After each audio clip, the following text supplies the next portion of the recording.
गिरिडीह के गांवों में भाकपा माले की संयुक्त बैठक आयोजित हुई। बैठक में मुख्य रूप से जिला सचिव जनार्दन प्रसाद उपस्थित रहे। बैठक की अध्यक्षता राज्य कमेटी सदस्य रामेश्वर चौधरी और संचालन जय नारायण यादव ने किया। बैठक में पूर्व विधायक सह भाकपा माले के प्रत्याशी राजकुमार यादव ने दावा किया कि इस क्षेत्र का सर्वांगीण विकास भाकपा माले ही कर सकती है।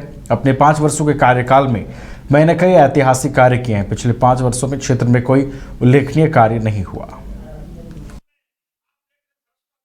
मंसारी जी हो, हमारे अजीम भाई हो, हम लोग के जितने भी पुराने साथ मैंने रात में एक पोस्ट डाला और आप लोग आज इतने सैकड़ों की संख्या में लाल मरांडी को हम लोग जो रांची विधानसभा सीट से निर्दलीय उम्मीदवार के रूप में नामांकन करने वाले मुनचुन राय ने नामांकन वापस ले लिया है। इस दौरान मीडिया से बात करते हुए नाम वापसी की घोषणा की और उन्होंने कहा कि मैं अपनी बातों पर आज भी कायम हूं, लेकिन बीजेपी के कई वरिष्ठ नेताओं ने नाम वापस लेने का आग्रह किया, जिसमें केंद्रीय कृषि मंत्री शिवराज सिंह चौहान, रक्षा राज्य मंत्री संजय सेठ और रांची से भाजपा के उम्मीदवार सीपी सिंह ने मुझसे बात कर कहा कि यह मेरा अंतिम चुनाव है। लगातार बात कर मुझे समझाया और कहा कि पार्टी में उचित जगह दी जाएगी, लेकिन मुझे पद की कोई लालसा नहीं है। समाज सेवा करते आया हूं और करते रहूंगा।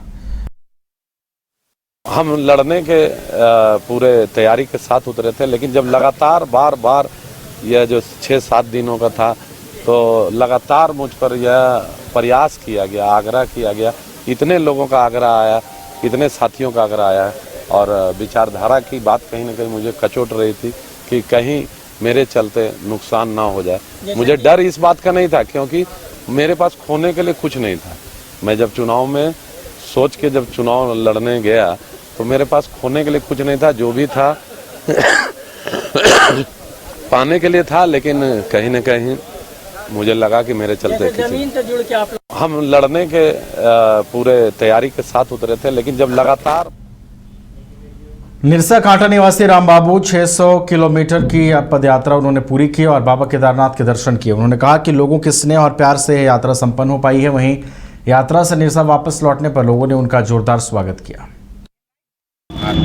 रामबाबू आज 1600 किलोमीटर केदारनाथ की यात्रा करके दर्शन करके आए हैं और हम लोग इनके भव्य स्वागत के लिए, सबका मनोबल जगाने के लिए हम लोग स्वागत किए कि यहाँ से और व्यक्ति ये सफ़र का तय और साधना को पूरा करें। इस यात्रा की प्रेरणा हमें इस मंदिर से ही मिली।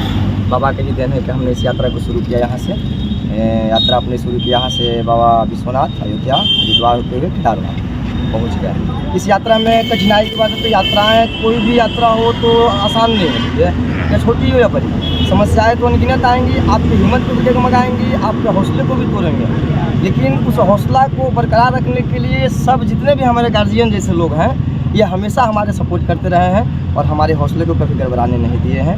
इसका ये परिणाम है कि हमने बाबा केदारनाथ के दर्शन भी किए। प्रभु का आशीर्वाद है और सभी को अपना प्रभु आशीर्वाद बनाए रखे। जिन जिन लोगों ने हमारे इस यात्रा में, कठिनाई तो बहुत जगह आई, उन लोगों से ही हमें हिम्मत मिली। जिन जिन लोगों ने यहाँ से लेकर के बाबा केदारनाथ तक के लोगों।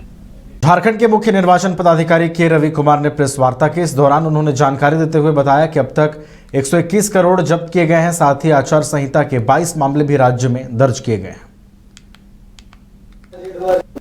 दुरुपयोग है, उसका कमीशन अपने लेवल पर कहाँ इंफॉर्मेशन जाती है, वो कमीशन सबके पास वो एक बहुत डिसिप्लिन के साथ में देखता है। वो सभी लेवल का पदाधिकारी का वहाँ पर कुछ रिपोर्ट हुई थी, उसका प्रूफ की थी, उसी आधार पर कमीशन उसका तुरंत कार्रवाई कर लिया। फिर वो आने वाला कितना भी कार्रवाई है वो कंसर्न डिपार्टमेंट है वो काम करेगी, उसका भी कमीशन का रिकमेंडेशन चला गया, इतना तक मेरे को जानकारी है। इसलिए कंसर्न डिपार्टमेंट है उनका निर्देश के अनुसार काम करे। कहाँ पर भी इनडिसिप्लिन देखा गया, कमीशन उसमें कड़ा कार्रवाई करते वो पहले वो कोई भी पोस्ट में हो, इसलिए वहाँ पर वो देखा गया, इसलिए उस समय कमीशन कार्रवाई कर। गिरिडीह की तीसरी पुलिस ने सवारी बनकर ऑटो चालक से लूटपाट और मारपीट की घटना को अंजाम देने वाले गिरोह को 48 घंटे के अंदर पकड़ लिया है। पुलिस ने इस मामले में 8 लोगों को गिरफ्तार किया है। साथ ही लूट के रुपए, फोन और ऑटो को भी बरामद कर लिया है। खोरी महुआ एसडीपीओ राजेंद्र प्रसाद ने तीसरी थाने में प्रेस वार्ता कर पूरे मामले की जानकारी साझा की। ऑटो चालक है सो 1000 रुपया में तैयार हो गया और 4 पैसेंजर को लेकर घोड़थम्बा होते हुए गाँव की ओर निकला। रास्ते में डोमचांच पेट्रोल पंप में उसने पेट्रोल भरवाया। घोड़थम्बा आने पर वो रुक करके सब लोग चाय वगैरह पिए। उसके बाद जब गांवा रोड की ओर ऑटो वाला चला तो पीछे मोटरसाइकिल पर जो 2 सवार व्यक्ति थे वो भी थे, और कुछ दूर कुछ दूर जाने के बाद धंगरीपुरा जगह है, उससे 2 किलोमीटर 1.5 किलोमीटर के पीछे सुनसान जंगल में ये 4 व्यक्ति ऑटो को रुकवाया और मोटरसाइकिल बाइक सवार जो है तो रुकवा कर उसको हाथ बांध के झाड़ी में फेंक दिया और ऑटो लेकर निकल गया।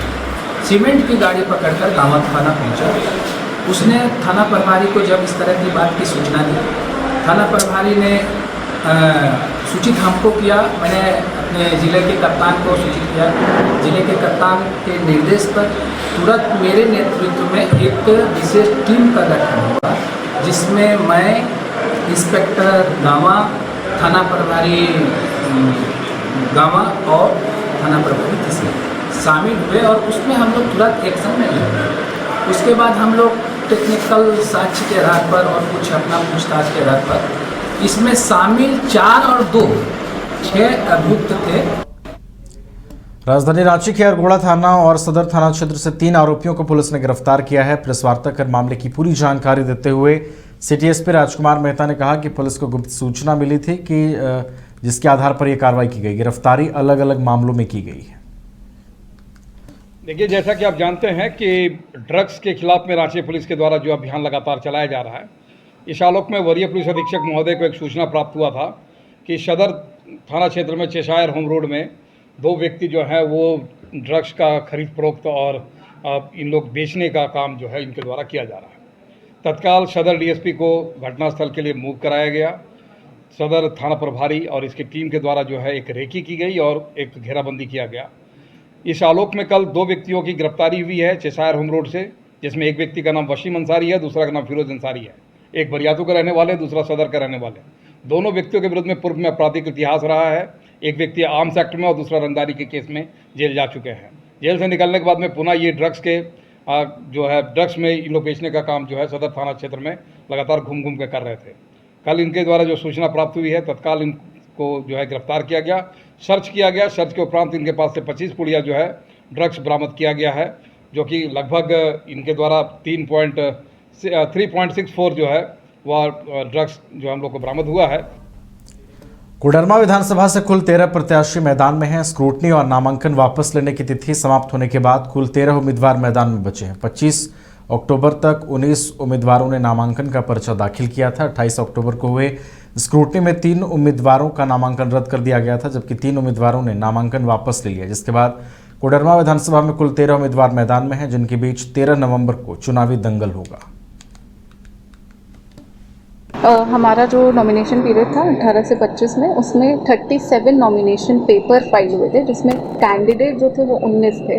स्क्रूटनी जो हमारी 28/10 को हुई थी, उसमें रिजेक्ट हो गए 3 लोग और उसके बाद विड्रॉ कर लिया 3 लोगों ने। तो अब हमारे पास टोटल 13 कैंडिडेट्स हैं, जो कि हमारा फाइनल कंटेस्टिंग कैंडिडेट्स हैं। चुनाव प्रचार के लिए क्या कुछ टाइमिंग साइलेंस पीरियड 48 आवर्स पहले लग जाता है और बाकी जितना डिटेल्स है उनको पॉलिटिकल पार्टीज और कैंडिडेट्स का मीटिंग आज है, तो उन लोगों को बता दिया जाएगा।